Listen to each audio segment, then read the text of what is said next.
Bonjour à tous, bienvenue dans cette vidéo sur l'amélioration de la communication dans un couple.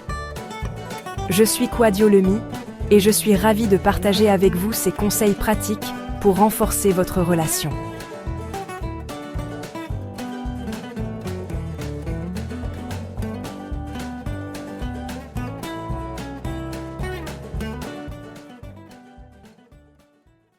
Le premier conseil est l'écoute active.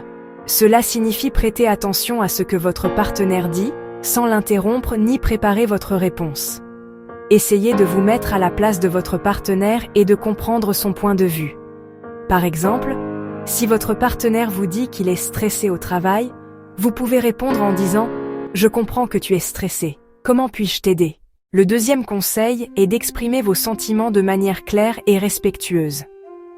Cela signifie utiliser des mots qui décrivent vos émotions, comme « je me sens en colère » ou « je me sens triste ».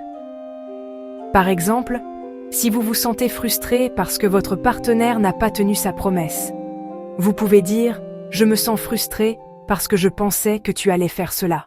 Le troisième conseil est d'utiliser le « je » au lieu du « tu ». Cela signifie exprimer vos pensées et vos sentiments en utilisant le « je » plutôt que d'accuser votre partenaire.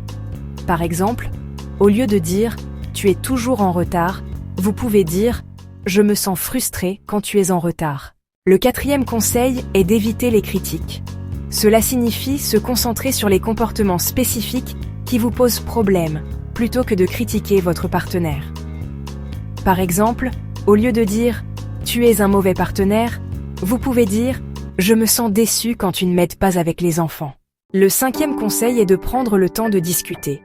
Cela signifie choisir un moment où vous êtes tous les deux calmes et disponibles pour discuter.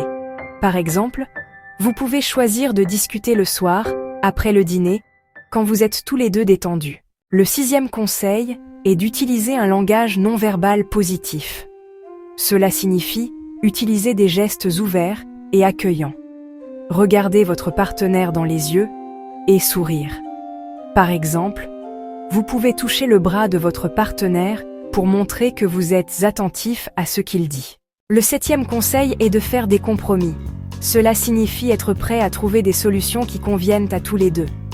Par exemple, si vous et votre partenaire avez des opinions différentes sur la façon de gérer les finances, vous pouvez trouver un compromis en discutant et en trouvant une solution qui convient à tous les deux. Voilà les 7 conseils pour améliorer la communication dans votre couple. En suivant ces conseils, vous pouvez renforcer votre relation et créer un lien plus fort avec votre partenaire. Merci de regarder cette vidéo et j'espère que vous avez trouvé ces conseils utiles. Si vous avez des questions ou des commentaires, n'hésitez pas à les partager dans les commentaires ci-dessous. Et si vous avez aimé cette vidéo, n'oubliez pas de la partager avec vos amis et votre famille.